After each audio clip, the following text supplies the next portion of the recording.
So your son put this all together, and a couple of leaders from the battalion here. But did you want to explain what's going on first? Yeah, Dad, I got some words here I'm going to read, but there's a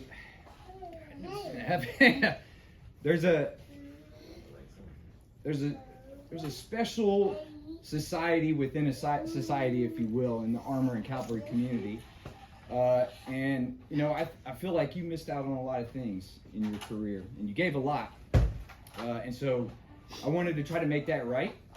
So I worked with some folks on Fort Drum at many different levels, and a lot of people came together. And your fellow Desert Rogues here really came through.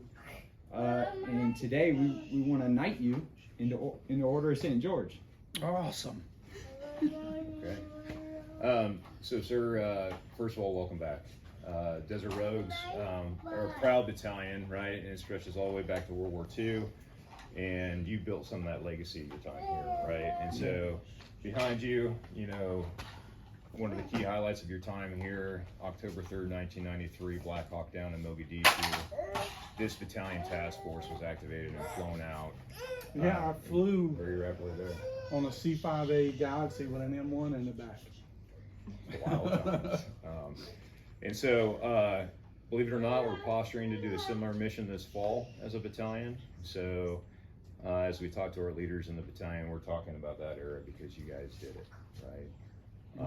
So you should be very proud of that, and proud that it's part of the history, not only this battalion, but you know, the United States Army. And so with that, what I'll do is my executive officer will narrate the Order of St. George ceremony and knighting ceremony, sir. And then I'll turn it back over to your son for the rest of the activities here. And what I'll tell you is this battalion is open to you. You're welcome to go anywhere you want to, including down our motor pool if you want to see what the new Abrams look like. Yeah. And you know, I'm just very grateful for your service and for what you've done for this battalion, for our country.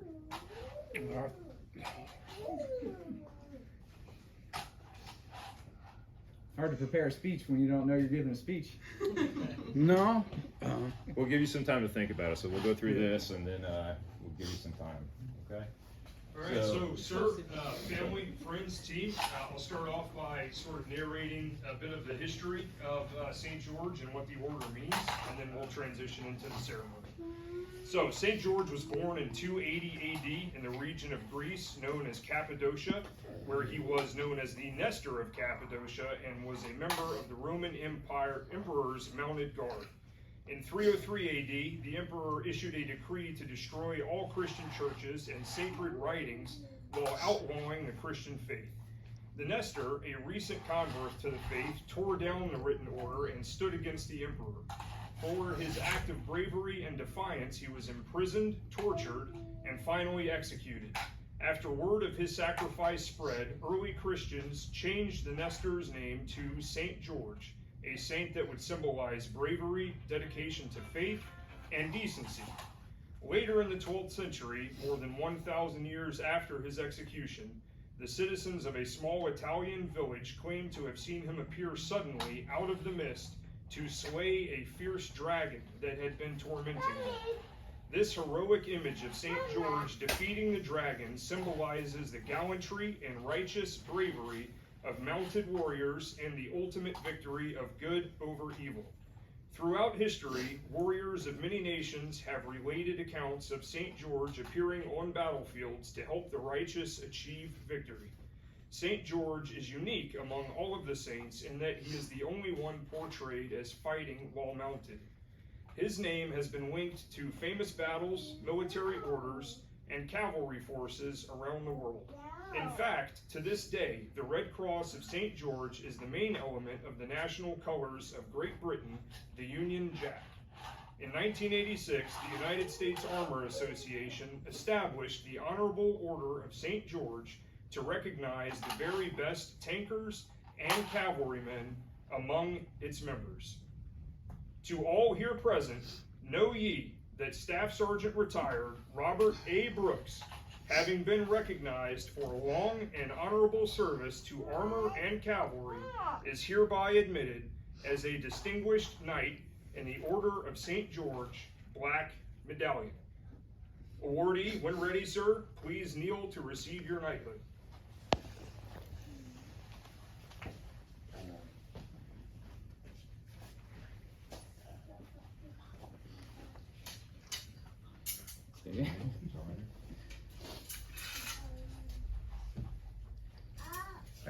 I knight thee into the Honorable Order of St. George, Black Medallion. Awardee, rise and be recognized.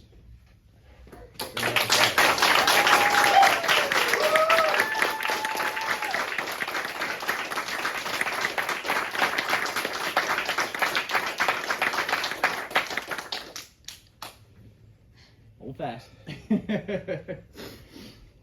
All right, everyone, I'm going to try very hard. The Order of St. George. The Order of St. George is a coveted and honorable society made up of the Army's finest cavalry and armor soldiers. Many will never don the ribbon and medal that now hangs around Staff Sergeant Robert Brooks's neck. This medal symbolizes so much more than hard work and excellence. It represents sacrifice, selflessness, integrity, and can only be worn by those that have demonstrated true warrior spirit and exceptional mettle. Mettle. This word has become one of my favorite descriptions for a person's character over the years. It's not often used, but it should be in every soldier's vocabulary. So, what does it mean? The dictionary defines mettle as a person's ability to cope well with difficulties or to face a demanding situation in a spirited and resilient way. This sounds to me like something you would look for in a soldier, and I'd venture to say a dad too.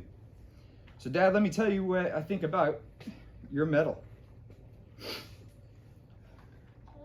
My entire life, you have set an example for others to follow. You may not have always noticed, but I was watching. As I set off for the military, I noticed how much more prepared I was for challenges ahead of me than others. I always felt more driven and determined than those around me. As I got older, I began to see where these traits came from. Watching you over the years instilled a work ethic in me that so many others lacked. As a child, I'd see you leave to work, sick, tired, and defeated.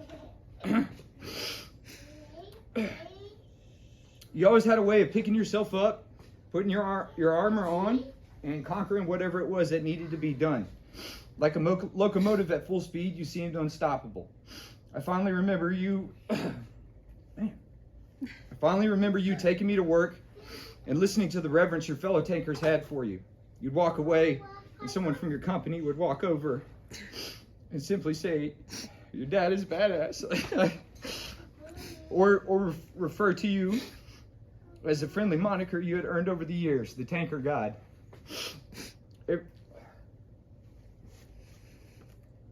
Everywhere you have been, you marched down the long road, summited the tall mountain, and fought the giant. So many soldiers and police officers. He did 20 years with the Chatham County Sheriff's Office. Police officers have leaned on you for mentorship and guidance. You're a natural leader that others have relied on to do the hard thing. From being a tanker god in the Army to being a captain in the Sheriff's Office, you are always a bedrock for development and mentorship. You never think of yourself and have always placed the service of others above everything else. So many hundreds, if not thousands, of people have benefited from your commitment. Dad, you're deserving of this high honor, and its awarding is long overdue. You have been the epitome of what a leader and non-commissioned officer should be. Now you are rightly a member of this honorable and selective society. You are where you belong, standing alongside the greatest armor and cavalrymen to have ever served this nation. Now it is time to put your shield down, holster your sword, and rest. You'll forever be known as an honorable knight in the Order of St. George. You have more than proven your mettle.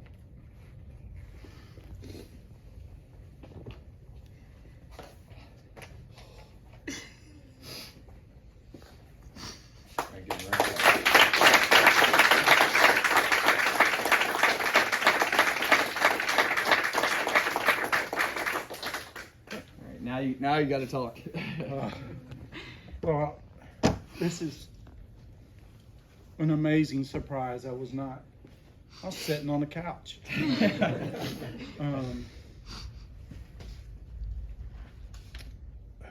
I've always said, and anyone who knows me, I've always said that this was the best job I ever had.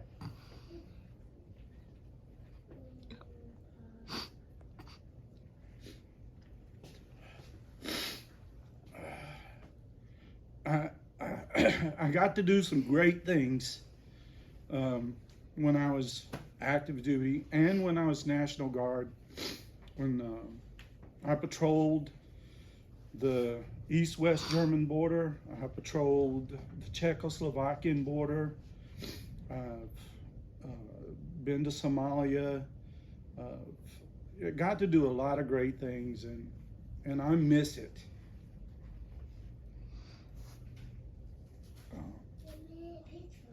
With everything that I've got. I did law enforcement for 25 years. I was a captain when I retired. I enjoyed that, but nothing was like being a tanker.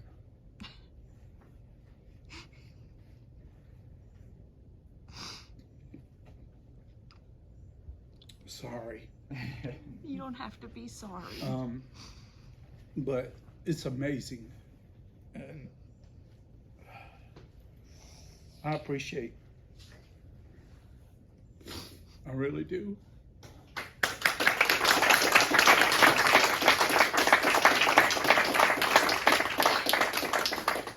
All right, if everybody can hold fast, we're going to enter the second part of this ceremony. We'll try to keep it quick and we can get to the food. So this great man stands before you. He didn't do it alone. All right. With many leaders in the room, I'm sure we can all agree that great non-commissioned officers come in all forms, with varying backgrounds, upbringings, and character traits. What time and experience have shown me, and many of us in this room, the very best of them have a partner at their side. One that keeps them level-headed, supports them when times are tough, and pushes them further along the road of life, never wavering in the face of adversity. They suffer through the long deployments alone, head the household, raise children, and find ways to support their soldiers in any way they can. Most importantly, they know how to lead a leader in this journey we call life.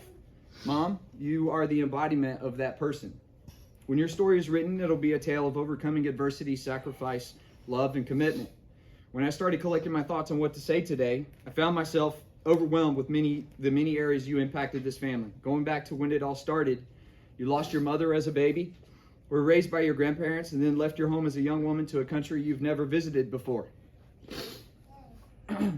All while trying to figure out how to be an ordinary wife in the unordinary role of an Army spouse. Shortly after, you and Dad brought me into this world, likely while still on your heels trying to figure out your place in it. I can't even begin to understand the challenges you faced over those early years. When I look hard at your life and try to summarize it, words like loyalty and bravery come to mind. You held on to my dad and trusted him to lead this family. You trusted the Army and supported the organizations as well as its soldiers. Many will never understand the leap of faith you had to take into the unknown. I'm only now beginning to see all you gave and still give now. The joy you brought into all of our lives is immeasurable. Your sacrifices often went unnoticed, but you remain committed to this family and our livelihood, and we're determined to make us all successful.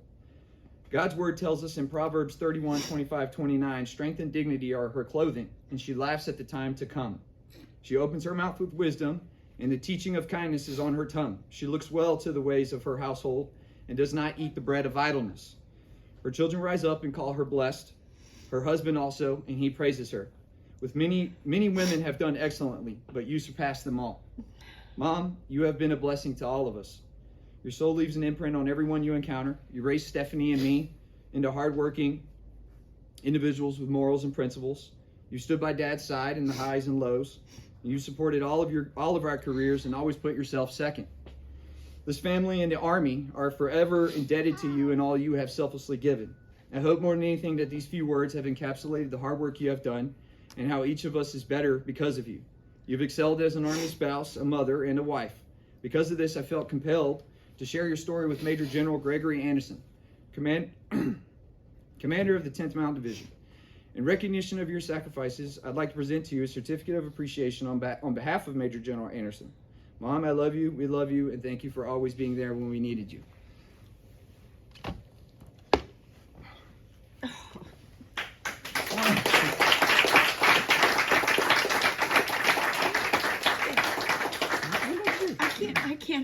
go. Just let it Will. go. It's fine. See, it just angles. Do There I you go. have Matt's to do gonna a hand. speech? Oh, well, just come too? come up here and get a picture. Now I look horrible. All right, so Major General Anderson's certificate of appreciation for her, Petra Brooks, for her outstanding commitments as a mother, spouse, friend, and partner. Due to her unselfishness, faithfulness, and devotion to her family, she has provided unwavering support to her husband, Staff Sergeant Robert A. Brooks. Without her steadfast dedication and loyalty, the successful operation of this family would be hindered. This award is to express the gratitude which she deserves in the inexhaustible love that is engraved in the hearts of the ones which she affects the most.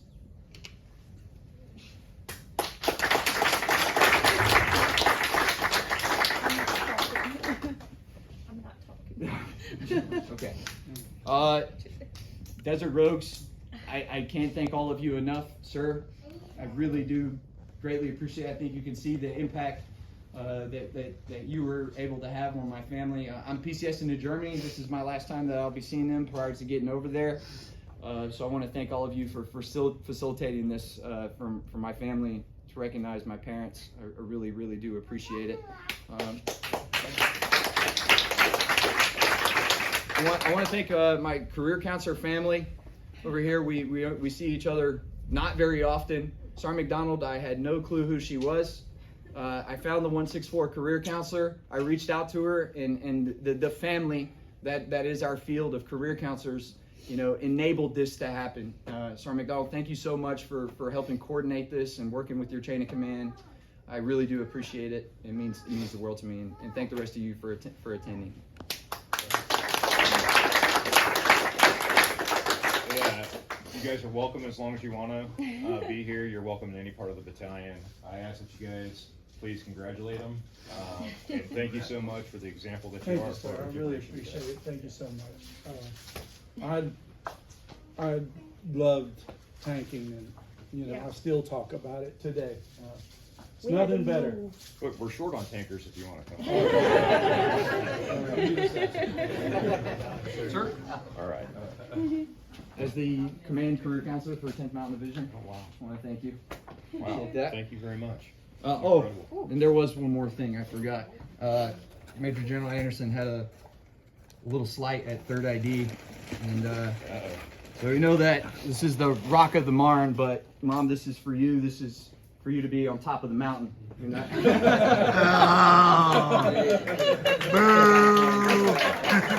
Thank you. You want to? All right, that was it. Oh my gosh. Thank you so much. I appreciate it. You're on top of the mountain. Yeah, it's got my favorite word in it, right? Well read, well done. Yeah. That was. Congratulations, ma'am. Mask on. Good job.